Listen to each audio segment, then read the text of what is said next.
sobrang hiyang-hiya ako. Ah, kung ano man, yung nangyari, yung mga nasabi ko dati, ah, sana, sa, sana, ano, yun nga, balang araw, mapatawad mo ko. Narito po tayo ngayon sa Rodriguez Rizal para kumustahin ang award-winning indie actress na si Catherine Luna. 9 na taon din po siyang nanahimik at nawala sa limelight. At sa kauna-unahang pagkakataon, ngayon lang po siya magkikwento ng mga nangyari sa kanyang buhay. Pero bago yan, subscribe muna kayo sa aking channel at sa Christine Babos channel.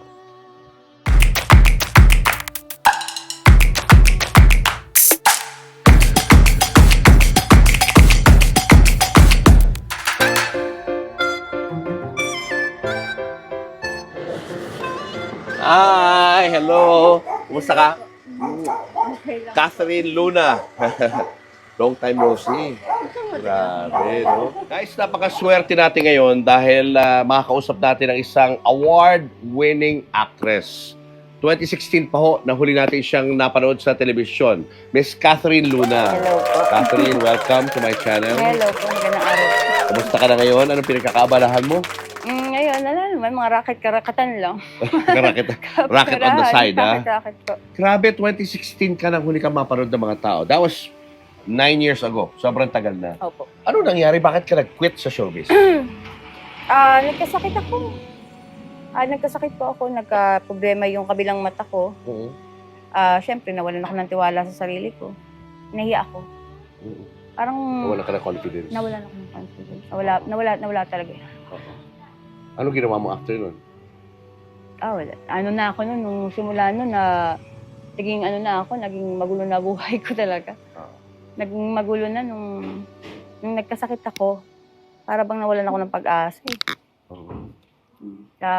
Nalinya na ako sa bisyo. Doon na po ako nag-start. Paano ka nahikayat na pumasok doon? Sino nag-introduce sa'yo sa ganun? Naging karelasyon, barkada, mga kaibigan. Ano yun eh, parang pagka nasa pinaka-down ka ng buhay mo, tapos pumasok yung ganun, pag mahina-hina ka, wala eh. Talagang, kasi parang parang yun na lang yung kinapitan mo, kakapitan mo, parang doon ka na lang kumukuha ng lakas ng loob o kapal ng mukha para humarap sa mga tao. Sa kabila ng sitwasyon mo, ganun nangyari. Ganun nangyari sa akin. Yun na. So, nung nagsimula ka pumasok dyan, tuloy-tuloy na. Opo. Una, Hindi ka na patikim-tikim. Napadalas Hanggang ka. sa, ayun na, wala ka na, ligaw ka na. Hindi mo hinahanap-hanap ang paggawa ng mga movies Ay, o no. ng mga TV shows ng mga panahon na yan? Gustong-gusto ko. Alam mo yung gustong-gusto mo, pero hindi mo alam kung paano. Kasi nga, mahina ang loob ko eh. Diba? Tapos lalo na may nag-vision na rin ako. Parang hindi ko alam kung paano ko haharap sa mga tao. Hindi ko alam kung paano ko gagawin ng maayos, pero gusto ko. Kasi syempre, unang-una, yun lang ang alam kong gawin eh. Totoo. Diba? Kasi para kumita ng pera, pero ang daming, magulang isip ko talaga yun, sobrang gulo. Kasi ang daming nangyari sa buhay ko. Bago mangyari yun, bago ako magkasakit, ang daming nangyari sa buhay ko. Ano yung pinaka-darkest period na nangyari sa'yo? Nagkaroon kayo ng issue ng nanay mo. Yun ang dahilan. May nagawa kasi siya sa akin, sa pamilya na medyo bumagsak talaga ako na parang doon ako nalunod, doon ako na hindi ako makaahon. Parang ganun yung pakiramdam noon na may bagay kasi na doon ko in-invest lahat. Nawala. Tapos nakarnap yung kotse ko. Dire-diretso yun 2010. Pero hindi pa naman ako na gano'n noon. 2010, hindi pa naman ako, okay pa naman. Pinipilit ko pa rin i-survive. Kaso lang, syempre may anak ka na, may mga kapatid ka. Ako lang naman ang inaasahan nun sa amin dati. So nawala yun, yung investment mo yun? Nawala lahat. Nawala. Nasayang lahat, nawala lahat. Ayun. Tapos yung sakit mo, ano nangyari ba sa'yo? 2015 to. Oo, ano nangyari? Ano ko po nito pagkapanganak ko, 5 days. 5 days kinuha sa akin yung kinuha sa akin, hiniram sa akin yung anak ko. Mm. Tapos sabi ko, hiram lang. Pang-anim na anak ko to. Sino humiram? Yung dati ko rin, yung dati niya. Yung tatay. Tapos, hanggang parang nagka-problema kami, hindi niya na binalik. Hindi niya na binalik hanggang sa, ayun. Parang iyak ako ng iyak. Binat, sumakit ng bigla yung ulo ko. Sobrang sakit, na para kang hindi ako makahinga, sobrang sakit. Tapos, kinabukasan, pagising ko, ganito na siya. Tapos, hindi ko pinansin. Ilang taon din po kasi na hindi ko pinansin kasi bumabalik naman siya sa dati sa normal. 2019, hindi na siya bumalik. Ano naging epekto sa mata mo? Parang natabingi, gano'n? Masakit po ito. Yung masakit to, tapos parang lazy eye po, kung tawag. Pumasok yung bilog sa loob ng yun. Nakakakita ka pa rin dyan? Malabo po ang masakit. Malabo na. Malabo. Kaya nakaganyan yung buhok mo, no? Tinatago mo sa mga tao. Masakit, opo. Masakit din siya sa liwanag. At Red saka sunlight nahihiya rin mo. ako, syempre. Kaya, Oo. para kasi siyang duling. Ayun ang nangyari. Yeah. So yun ang mga, simula nung nangyari yung mga yan, parang nawalan ka na ng gana sa showbiz. Yun napunta ka na sa... May gana ako sa showbiz. Kaso, nawalan ako ng gana sa buhay ko. Ayan. Ginawa ko yung best ko. Pinigay ko sa kanila yung magandang buhay sa pamilya ko. Alam mo na sayang. Kasi doon ko lahat Doon ko binigay sa lahat. Kasi alam ko, once na gusto kong magpahinga, meron ako, okay na ako, di ba? Wala. Pero hindi yun nangyayari. Kaya, nawalan ako ng gana sa buhay ko, nawalan ako ng gana mag-provide para sa kanila. Kasi sayang. Yun yung pinag-ugatan ng lahat ng problema. Kung paano ako napasok. Nung 2020, total lockdown po nun. Meron akong parang pinasok po yung bahay ko.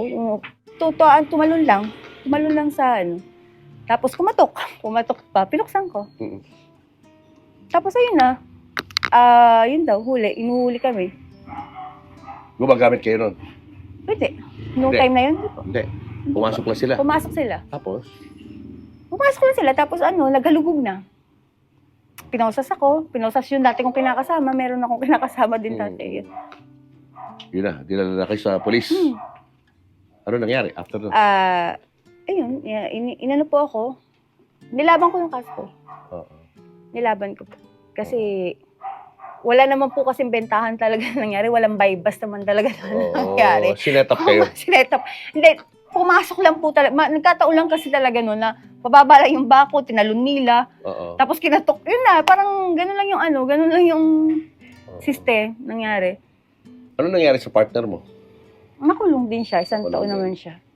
Ikaw, gano'ng kakatagal? 4 na taon ako sa loob. Bakit sa'yo 4 na taon? Siya, 1 year lang. Yun lang, hindi ko po alam. Kamusta naging buhay mo? Malungkot.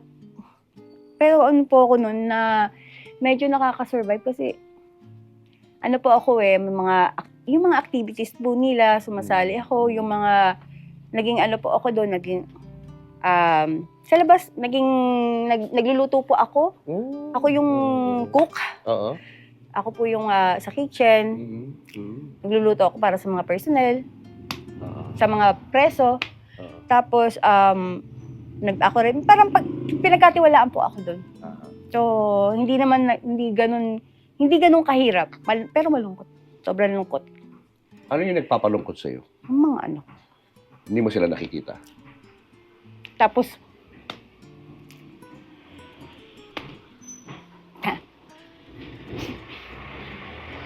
Siyempre. Kasi pag nandun ka sa loob, totoo yung yung self, yung marirealize mo yung mga nagawa, yung pagkakamali ko, yung mga kasalanan ko dati, yung mga pagkukulang ko dati. Tapos bigla ko may isip yung mga anak ko. Yung gusto kong sampalin yung sarili ko. Bakit ginawa mo yun? Ang tanga-tanga mo. Gusto kong ganunin. Yung marirealize mo na lang yung pagkakamali mo. Tapos, ang bigat pa lang. Dapat hindi mo ginawa. Bigla na lang pumapasok. Parang multo. Para silang multo na dinadalaw ako. Yeah. Ako napapagod na rin ako. Sabi ko, ganun. Ayokong isisi sa'yo lahat ng kung ano yung nangyari sa akin ngayon. Kasi alam ko naman ako rin to. Ako rin yung may kasalanan. Nagawa ko rin to Hindi mo pa naman pwedeng isisi sa ibang tao kahit gaano pa kasama yung nagawa niya. Kasi may sarili akong isip.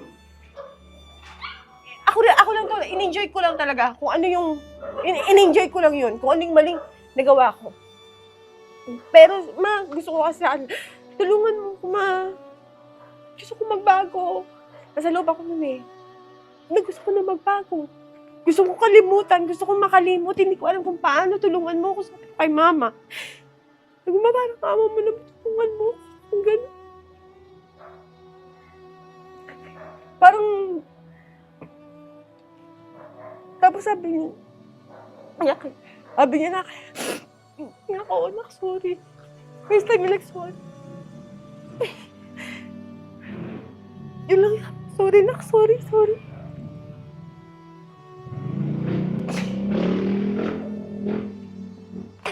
Yan. Sabi ko, kasi habang buhay kitang susumbatan, habang buhay kitang tatanungin, habang buhay kitang, kung hindi mangyayari ito.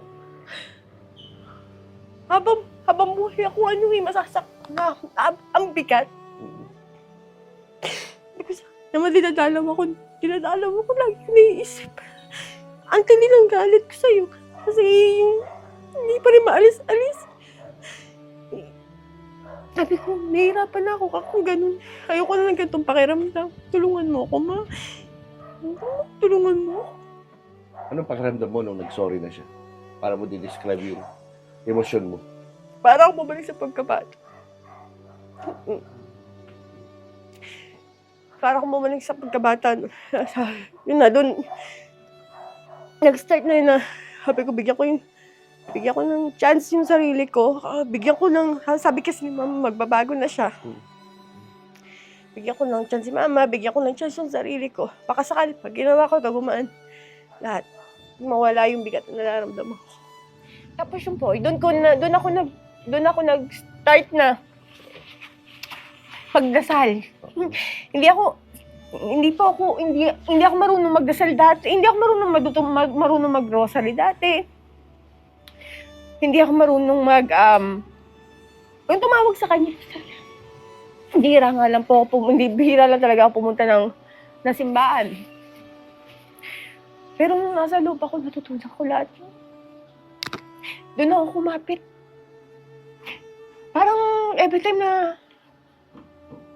darating ako sa point na hindi ko na kaya.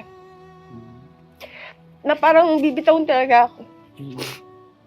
Kasi hindi ko alam kung ano mangyayari sa kaso ko Ang tagal, puro reset. Hindi ko alam kung magkakaroon pa ba ng linaw, mabibiyahe ako, ano man. Kasi, gumagamit ako dati, pero hindi man ako nagbebenta. Guilty pa rin ako. Yung time na yun, pinag-aralan ko kung paano mag-grocery, kung ano yung mga nobena, kung ano yung mga mabibisang nobena. Gabi-gabi, tuwing umaga, yan lang yung kinapitan ko. Tapos, napapansin ko bandang, yung pagka ginagawa ko yun, parang ang gaan ng araw sa akin. May ginagawa siya para sa akin na hindi ko maintindihan kung ano.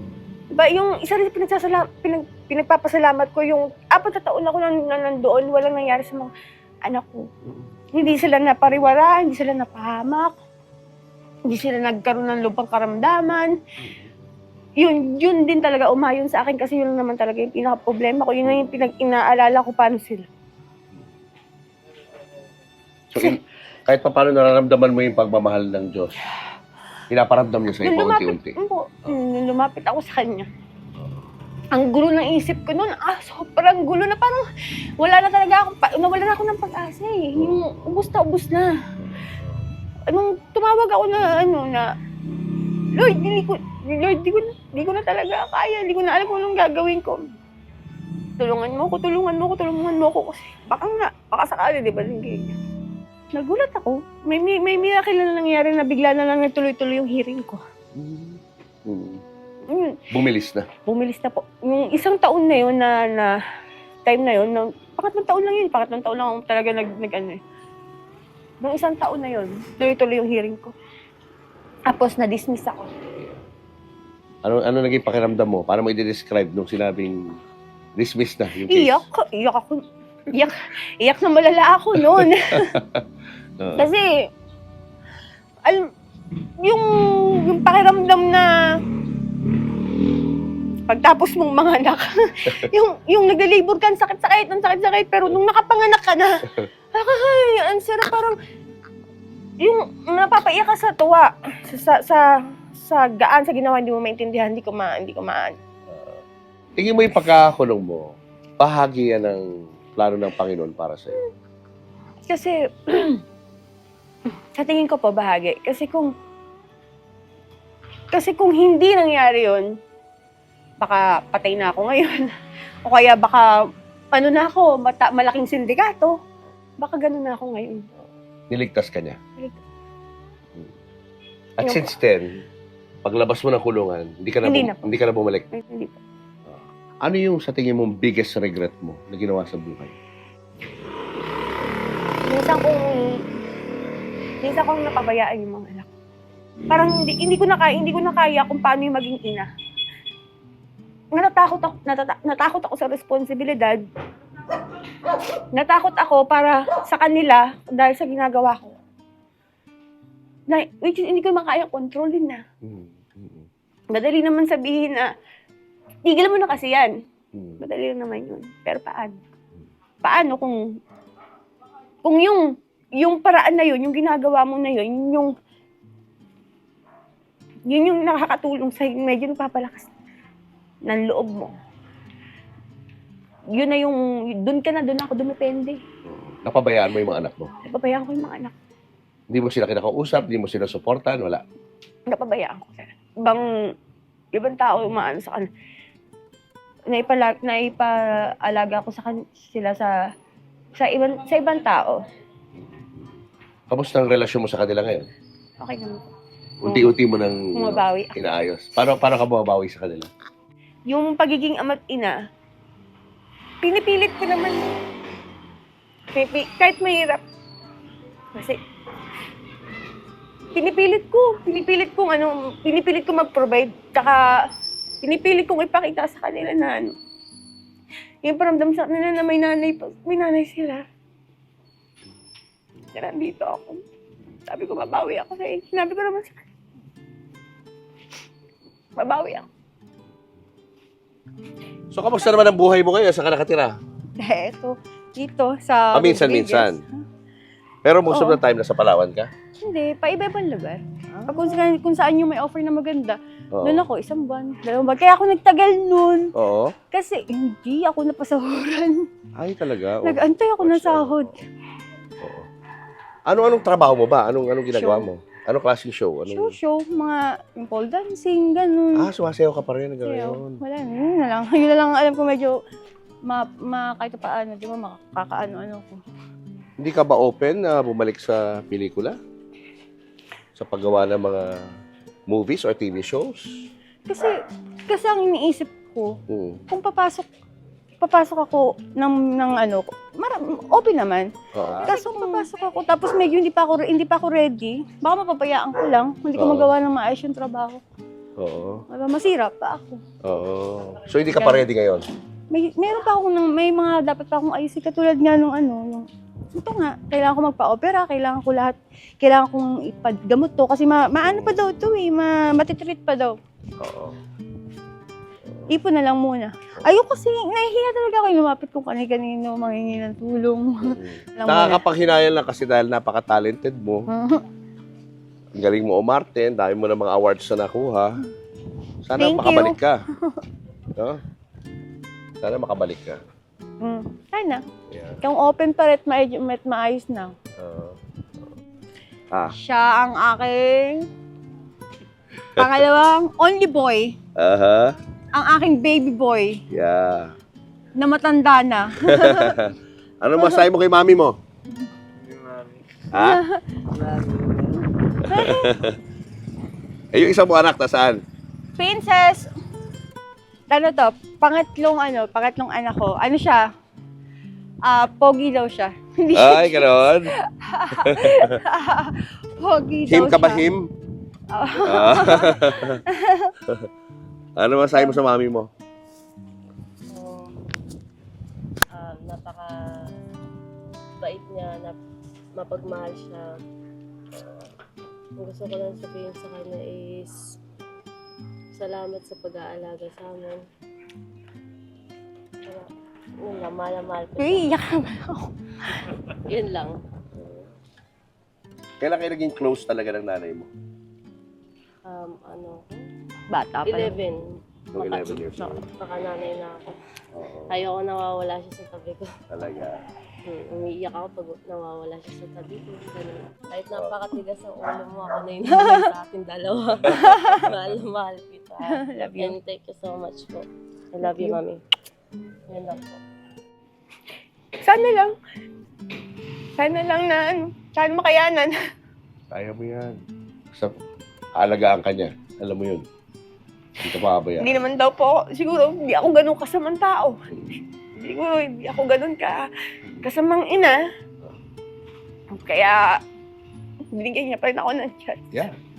Every day is another chance in life. Kinakailangan talaga patuloy tayo magtiwala at magsipag para malayo ang marating natin sa buhay. O pag-usapan naman natin ang mga masasayang bagay. Nako, masyado natin napaiyak si Catherine. Okay, gusto ko malaman yung simula mo sa sa showbiz. Ang tatay mo foreigner. Anong country siya nanggaling? Taga saan siya? Sabi ni Mama, daw po? German. Ay, Switzerland pala. Swiss-German. Swiss-German daw po siya. Na-meet mo ba siya? Hindi ko na siya na-meet. Hindi ko na siya, maski picture, hindi ko man nakita. Oo. Saan ka lumaki? Saan lugar? Palipat-lipat kami. Pandakan ako, pinanganak. Oo. Lumipat kami ng Cavite. Oo. Doon naman ako hanggang high school. Oo. Tapos hanggang magtrabaho ako. Ilang taong ka nung nagsimula ka magtrabaho? Nagtatrabaho ako sa club. 15 years old ako. 15. Mm-mm. So hindi ka nakapagtapos ng pag-aaral? Hindi, pero nag-ALS na lang ako. Nag-ALS ka. Sa loob din. Nagtrabaho ka sa club at 15. Anong trabaho mo sa club? Ano po ako ng variety. Yung group dancer dati. Dancer. Neneng-neni pa ako. Numeksi pa yung buhok ko. Oo. Si nanay mo ba nagpasok sa'yo dyan? Ha? Siya? Siya nagpasok sa'yo. So parang ayaw mong gawin nung syempre, di ba? Bata ka eh. Labag sa loob mo yun. So pumasok ka sa club. Paano ka na-discover sa pelikula? Nakilala ko nung manager ko dati, si Tito Bert Manalo. Pinakilala ko sa kanya. Nakatulog lang ako sa kanila. Sasapa pa nga ako eh. Kasi nga kasi yung isang niya, alaga niya, yun yung kaibigan ko. Tapos nakitulog ako sila. Lasing na lasing ata ako. Gumimik ata kami. Nag-billiards. Tapos nag-inuman. Nung pagising ko, nakatitig siya sa akin. Nasa sopa ako eh. Nakatitig siya sa akin. Tinanong niya ako, ilan taong ka na? Hindi ko 15 po. Ngayon sabi niya, gusto mo mag-artista? Inisip ko agad, ang ano ko nun is yung kikitain ko para sa may tutulong ko sa pamilya ko. Yun talaga yung ano ko eh, yung nakaset yung utak ko dati. Sabi ko, oo, sige. Sige. Tapos sabi niya, sige, gagawa lang akong kontrata kasi minor ka. Papapirmahin natin yung mama mo, yung magulang mo. Ayun, doon na nagsimula. Yun. Tapos pinakilala ko kay Direk Mari O'Hara. 16 years old ako noon. 17 ako noon. Ayun. Sabi Anong ni movie Direk to? Mari, Yung ginawa niyo? babae sa breakwater. Oh, Oh, ano, lead role ka doon? Oh. Opo, lead Lead role ka na agad. agad. Opo, Wow. opo, lead role agad ako. Kaya nga Ang siya. galing naman. No? Mm. Wala kang experience sa acting and Wala. all. Hindi ka ba nahirapan na mag-perform? Ano po kasi, parang, ginaid kasi ako ni Direk Direk, Mario. oo. Kasi kung hindi rin naman kay Direk Mario, Oo. hindi rin naman talaga ako matututo. Oo. Siya lang po yung nagturo sa amin ni Christopher Kings, di ba? Oo. Siya lang po yung nagturo sa amin na yung mga, ito yung dapat mong gawin, ito yung, dito ka dapat humuhugot, ito yung isipin mo pag ito yung eksena. Oo. Yun, ganun lang. Oo. Yan. Tapos, nood-nood. Oo. Nanalo ka ba ng award dyan? Apo. Ano Nakakuha na ako panalunan dati. mo? Yung sa babae sa Breakwater, nakakuha, ano po ako na third time best actress ako noon. Wow. Tapos, nalagdagan yung nung gumawa ako ng movie gumawa ako ng ibang movie. Nalagdagan yung award, yung award ko ulit ng dalawa. So, naka-5 award ka as best actress? Opo. Dalawa sa ibang bansa, tapos 3 rito sa Pilipinas. Wow. Sa ibang bansa, meaning pinalabas sa abroad itong movie. Opo. Anong movie itong pinalabas sa abroad? Yung babae sa Breakwater. Doon nakakuha ka rin ng award sa... Saan to? Cannes Film Festival? Sa India po. Sa At India? saka, So, you've traveled to India to receive the award. Apo. Tapos doon sa isa pang bansa. Yung isang bansa, hindi ko na... Hindi ka na... may nag-receive na lang na iba para sa... Tapos, nakapunta ako sa Cannes. ayan. Kasi- Paano ka napunta ng Cannes? Kasi Director's Fortnight po, Ah. doon pinalabas yung movie namin na babae sa Breakwater. So, How was your experience sa Cannes? ang ganda, Kamusta? sarap doon. Isang linggo lang kami doon bitin. Nanalo ka rin ng award sa Cannes? Hindi pa. Ah. Pinalabas po lang po doon yung movie.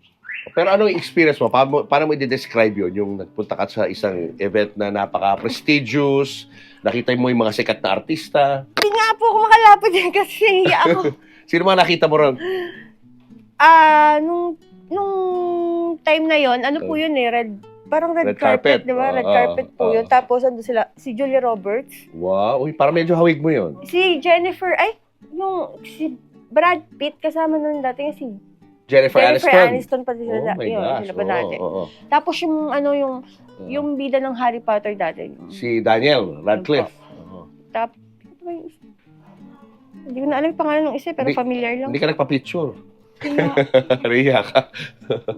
mahihain talaga ako. Oo. Yung pinipilit ko, pagka yung sobra-sobra talaga akong mahihain na hindi ko maintindihan sa sarili ko kung bakit nauuna yun. Parang wala kang tiwala sa sarili mo, gano'n. Medyo mahina yung Pero pagkakakitaan mo yan, syempre, di ba? Kumakapal yung mukha natin. Kailangan natin ng Kailangan was natin like a- pera.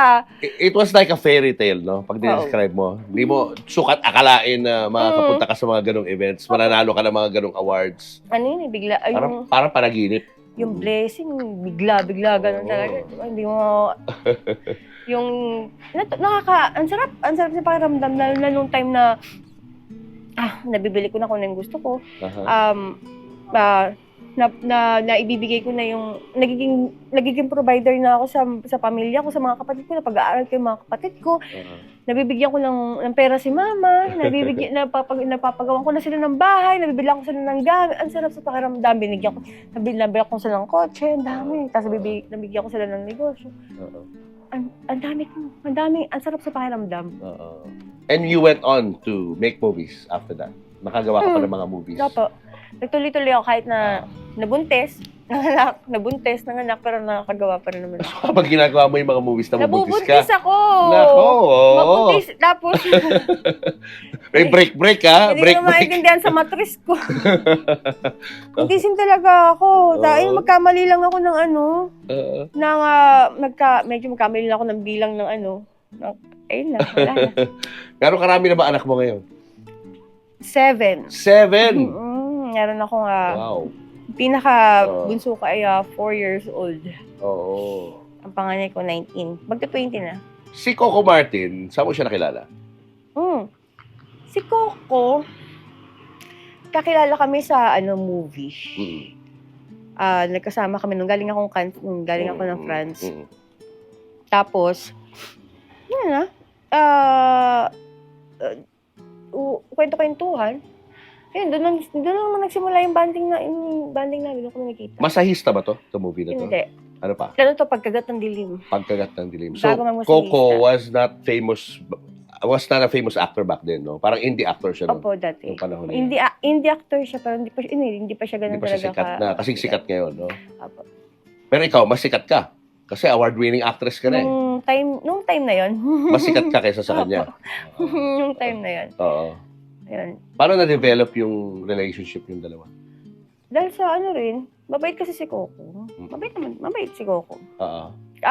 Siyempre ako naman, pogi. Di ba? Cutie-cutie. Mahilig ako sa pogi dati. Di ba? Oo. Mga kabataan ko, hindi mo maintindihan yung utak eh. Oo.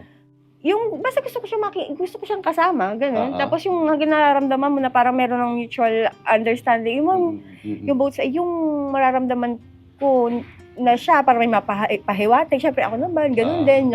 Bata ka eh. Oo.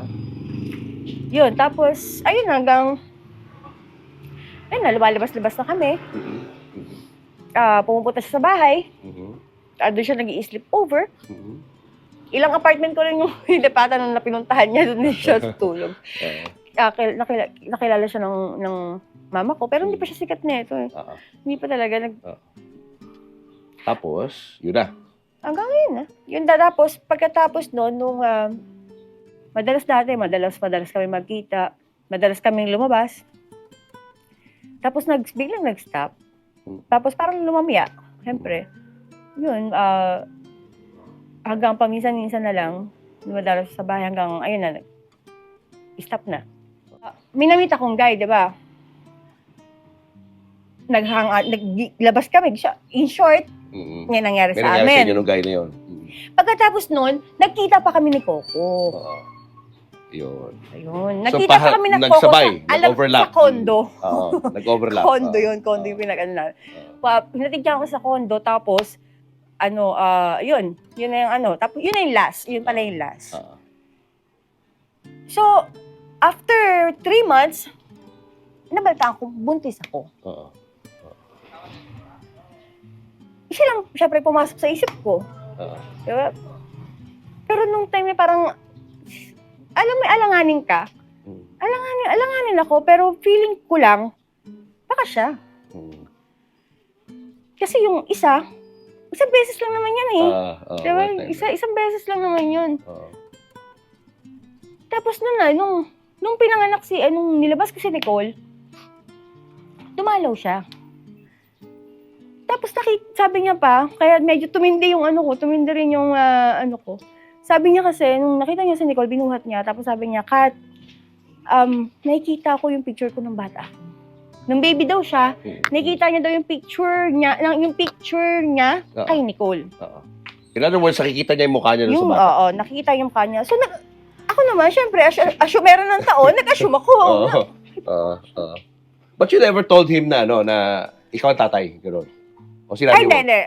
Nung buntis ako, sabi ko sa kanya, baka ikaw. Baka ikaw. Baka ikaw ang Ano reaction niya nung sinabi mo yun? Natakot mo siya o ano? Hindi, kalma lang siya, cool lang siya. Sabi niya, sigurado ka na. Hindi ko na naalala yung pinag-usapan namin. Sa phone ko lang kasi yung sinabi nun eh. Pero nagkita kami. Nagkaka-text lang kami nun, nagkakatawagan lang kami. Nung bago ako manganak, bumili siya ng crib. Sabi niya nun, tapos binigyan niya ako ng, parang, hindi ko alam 20,000 ata yun nung para sa panganganak. Tama ba? Binigyan niya ba ako? Baka lahat hindi ko na maalala. Pero binilan niya ng gamit si Nicole. Binilan niya ng crib, binilan niya ng yun. Dun siya tapos, syempre, ako naman, syempre, di ba, bilang ina, yun natutuwa ako. So, parang nabuo talaga sa isip ko na, baka nga, mali mo naman siya. Tapos, nung pinanganak ko si Nicole, doon talaga ako nag-assume, doon talaga ako na sabi niya, picture daw niya mukha daw niya nakikita niya kay Nicole. Pero habang nangyayari yan, hindi kayo magkasama? Kumbaga, hindi kayo mag-boyfriend, girlfriend? Hindi nagkaroon kami na, hindi. Magkaibigan na lang kayo, parang gano'n? Oo, wala na. Matagal na kami. Matagal na. Bago ko pa lang malaman buntis. So, wala na kami may communication, text lang, pero hindi na kami nagkikita. Tapos, alam ko kasi noon, Nung time na yun, meron siyang girlfriend na. Nag-text meron ata na. sa kanya na nakita ko. Oo. Ganun, doon na Tapos, nung lumalaki na si Nicole, puro interview ako dati, di ba? Puro pa interview ako. Oo. Siyempre, lakas ang loob ko eh. Di ba? Oo. Pero tumalinaw ko Oo. wala akong, nung pagkapanganak ko, wala maski piso akong hiningi sa kanyang pera. Oo. Hindi ako nang hingi sa kanya ng pera, hindi rin siya nagbigay ng pera. Maski piso, maski kusing hindi, wala talaga. I think aminado rin siya na nung time na yun, medyo hirap din siya sa pera. Kasi hindi naman siya sikat na actor nung time na yun eh. Hindi, Diba? hindi ko rin siya hiningian, hindi ko siya pinush. Hindi ko So wala. Oo. Wala talaga. Oo. Hanggang lumaki si Nicole, nung lumalaki siya, parang, syempre nanay ako bilang nanay, makikita mo yung mukha eh. Parang hindi niya kamukha. Parang nag-iiba yung mukha ni Nicole. Oo. Tapos doon nabuo sa isip ko na parang, doon ako hindi siya. Hindi siya. Oo. Ang hirap na lang bawiin, alam mo kung bakit? Unang-una, merong bata eh. Yung anak ko kasi yun eh, pinag-uusapan. Oo. Anong mararamdaman niya? Ilang taon si Nicole nun? Nung time na medyo napapansin ko na, simula 3 taon na ata si Nicole. Mga 3. Tapos si 3 years Coco, old, 4 years old nun. dumadalaw-dalaw kay Nicole. Hindi na siya. Isang beses lang niya nakita sa Nicole noon ng baby. Oo. Pagkatapos nga hindi na ako dumistansya na kasi ako yun. Oo. Lumayo. So, nung napapansin mo na parang medyo iba na, anong ginawa mo? Pag may nagpapa-interview sana, nahimik ako. Hindi ka na nagpapa-interview. Pag merong lumalapit sa akin na gusto nga interview, tukol kay Coco. Kasi si Coco, di ba, pasikat. Talagang sumisikat na nun eh. Actually nun, nung time na na-interview ako sa isang programa sa ABS, pinag-aano nga kung sino yung minimahini mo kung sino yung tatay ng anak ko kasi hindi ko naman talaga sinasabi. Ngayon, yung isa kong kaibigan, si Aliyah Martal, siya yung nagsabi, siya yung nag-spoke na si Coco Martin daw ang ama. Hindi na pa nila kilala si Coco nun. So, in-interview nila si Coco. Yun na. Yun ata yung time na pumupunta napapakuha ni Coco. Kausap niya si Mama. Hindi ko alam. Nahihiram niya si Nicole. Nahihiram niya si Nicole. Hindi ko alam. Tapos yung may issue pa nga doon na binigyan niya daw ng pera. Wala akong kaalam-alam. Wala akong alam.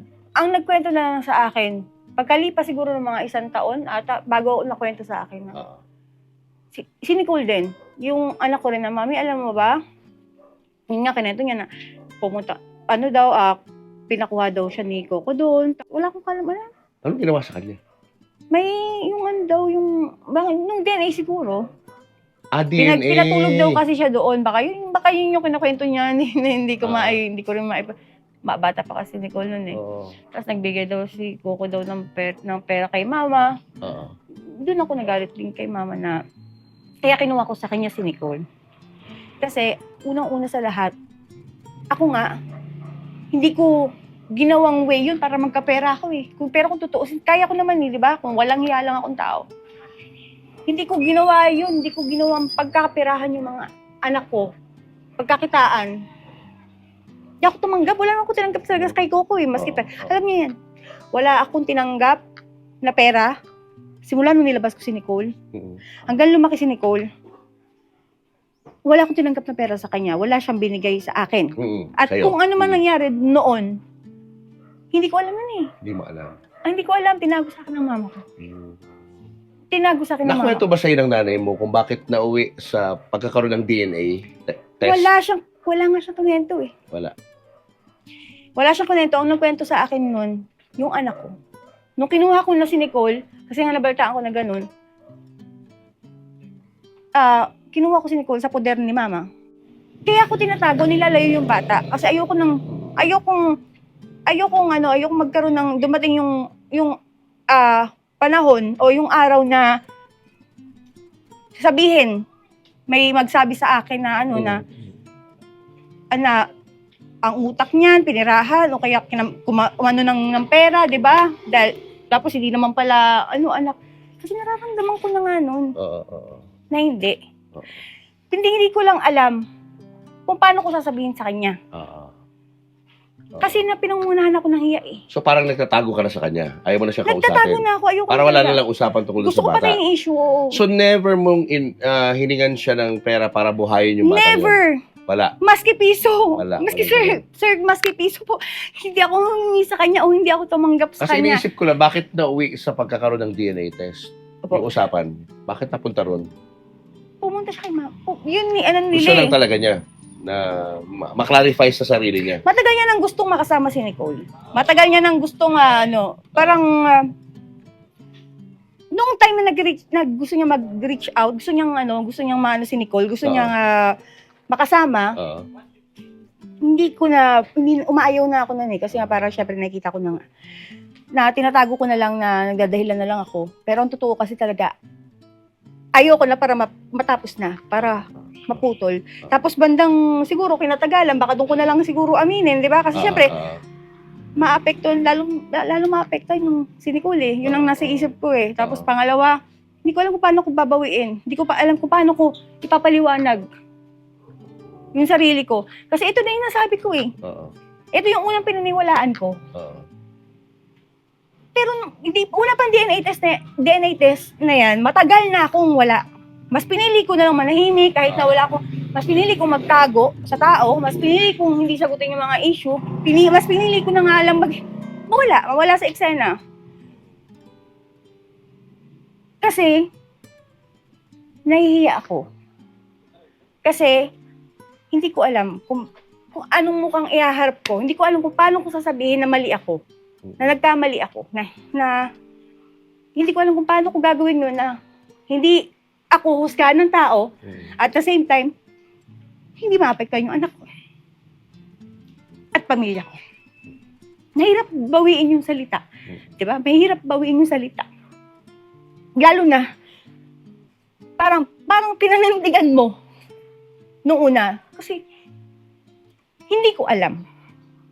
Diba? Hindi ko alam. Nagkaroon ako ng mga kasalanan. Nagkaroon ako ng mga pagkakamali. Pero, hindi ko alam. Hindi ko intensyon na napagguluhin yung buhay niya noon para sa anak ko. O kaya dahil lang sinabi, wala akong intensyon na guluhin ng buhay. Yun lang siguro talaga, bata pa ako, madali akong maniwala sabi-sabi. Yun yung pinaniwalaan ko nung time na medyo hindi pa ako kumbinsido na hindi nga siyang yun na nga. Pero yung nakita ko nga na ganun, yun talaga. Nagtago ako, mas pinili ko manahimik, mas pinili ko hindi na sumagot sa mga issue, sabihin ng mga tao kung ano gusto nilang sabihin sa akin, mas pinili ko na yun. Kasi Hindi na kayo nag-usap ni Coco after doon? wala na. Hindi ko alam eh. Kumukuha na ako ng tamang tiyempo na baka sabihin sa kanya na baka hindi ikaw. Oo. Siguro nga, yun ang naging pagkukulang mo lang nung time na nagbuntis ka, hindi ka naging honest sa kanya na merong taong May sumingit. iba, may sumingit. Diba? Aminado ka naman doon, no? Yun ang pagkakamali mo. Kasi kung alam niya yun, baka iba rin yung naging takbo nung pag-iisip niya tungkol doon sa bata. Diba? Nung naman, buntis ako, medyo alanganin naman din talaga. Alanganin din siya nun. Pero nung naipanganak ko lang talaga si Nicole, nakita yung si Nicole. Yun, doon lang siya man, no? So never na niyang binisita si Nicole after noon? Nung nasa nalaman na wala. hindi kanya talaga? Wala na? No more communication? Wala na. Wala na. Oo. Wala na. Kamusta na si Nicole ngayon? Baka naman, mabait na bata. Ilang taon na siya? Magta-20 na siya. Aha. Ngayong, Nakilala ba niya yung kanyang tunay na ama? hindi pa eh. Hindi pa rin? Hindi. Alam ba ng tunay na ama na siya yun? Minsan ako kasi, minsan kong sinubukan. Oo. Ano mo yung paano ka papaniwalaan? Di ba? Oo. Parang pinapasalo sa iba yung anak ko. Oo. Hindi pa nangyayari yung DNA test na yun. Ang DNA testing na yun. kinontak ko tong kaibigan ko sa Aliyah Martel. Sabi ko sa kanya, sis, kasi may hingi sana ako sa yung pabor. Baka pwede kong kunin yung number nung isa naming naging, kasi common friend, kaibigan niya, pinakalala niya sa akin, tapos yun yung nangyari. Kasi baka siya yung tatay, kasi mas kamukha niya. Yun yung ano ko eh. Mas kamukha niya. Yun yung ano ko. Artista rin ba yan? Hindi po. Ano to, Chinese? Chinese. Pero ang ano niya ngayon, ang alam ko na asawa niya ngayon is artista. Businessman. Tapos, binigay niya yung contact. Tapos yun, nag-ano kami. Pero isang araw lang yun. Tapos yun, parang sinabi ko sa kanya na yung may anak ka sa akin, parang na ano mo. Wala na, hindi na siya Hindi nag-offer ng tulong mo? Wala. Hindi na. Wala, hindi na rin siya kumontak. Na-explain mo naman kay Nicole ito lahat ng mga pangyayari? Nung ano na siya, nung nasa loob na ako. Kaya na-explain ko sa kanya lahat. Pero tuwing sasabihin niya talaga sino pa, dati kasi sinasabi, sino pa talaga, sino talaga papa ko, sino talaga daddy ko. Abi ko, basta nak. Basta nak, gano'n. Tapos nung nandun siya, dumadalaw siya sa akin sa kulungan. Siyempre, parang yun na nga yung yun na yung time na medyo malinaw, maliwanag yung isip ko, may ano ka na, di ba? Kinento ko sa kanya, yung buong pangyayari. Paano niya tinanggap yun? Kasi, naman madali tumanggap yun. Madali siyang Hindi naman siya naging emotional? Ay, hindi. Hindi siya emotional. Pero yung kasi sa anak ko na yun, pag meron siyang nararamdaman, sinasarili niya lang. So, hindi ko alam, siyempre, pa rin kung okay. Pero lang, ang sabi ko, okay lang yan, ano ka ba, may nanay ka pa naman eh. Diba? Ako nga, lumaki rin ako walang tatay hindi ko rin nakilala yung tatay ko. Kasi parang anturin ko sa kanya, parang kaibigan. Magkaibigan lang kami, parang mag-best friend lang, gano'n na nagkakalabasan ng, sinasabi ko sa kanya yung ito yung mga nagawa ko nung kabataan ko.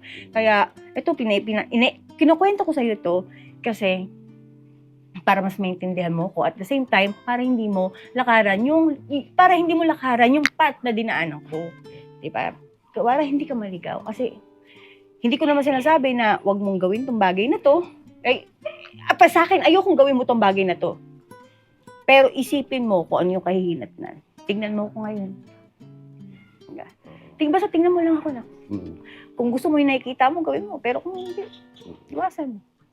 Ano pakiramdam mo na si Coco Martin ay nasa tugatog na ng tagumpay? Ang layo na ng narating niya simula na magkakilala kayo. How do you feel about that? Para siya na ngayon yung kinikilalang king of Philippine television. Si Coco kasi, alam mo yun naman yun, masaya ako para sa kanya, sa kabila ng mga nangyari at saka yung mga naging issue sa amin. Masaya ako sobra para sa kanya kasi deserve niya yun. Dahil nung time pa lang na talagang nung medyo, kumbaga, nasa ano pa siya, nasa mga, yung pa indie pa lang siya, kumbaga, pinush niya yun pinursigan niya talaga, yung, para dumating sa tuktok. Diba, nagsimula siya sa mali talaga, siya yung talagang tao may, pursigido talaga sa buhay, yung may determinado. Yung mahal yung ginagawa niya. Diba? Gagawin lahat para ma-achieve mo, para maano mo. So, hindi ka na nagulat mo nakita mong sumisikat na si Coco? May talent naman kasi si Coco. May talent naman siya, tsaka gwapo. Kahit kinapo sa height, gwapo pa rin. Peace tayo. Ano kayo, wala kayong closure eh. Hindi kayo nagkaroon ng closure dalawa, no? Hindi kayo nakapag-usap kung paano mag-e-end lahat ng itong episode sa buhay niyo na ito. Ay, dati, kaya ko pang humarap. Ngayon, hindi na. Well, kung sakaling nanonood siya ngayon, anong gusto mo sabihin kay Coco? Ito, siguro, parang lang din. Ito yung mga, kaya, ang tagal, ang dami kong interview natin. Inayawan talaga dati. Talagang, di ba, hindi ako nagpa-interview. Kahit sino pa yan, hindi talaga ako magpapa-interview. Lalo na basta ganun yung issue. Siguro, kaya to, tinanggap ko na kasi, para marinig na nila yung side ko. Kasi, at the same time,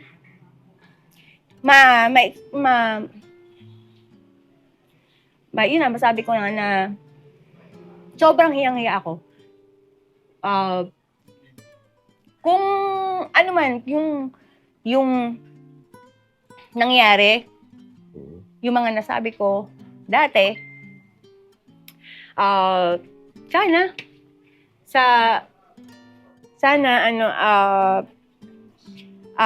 yun nga, mabalang araw, mapatawad mo ko.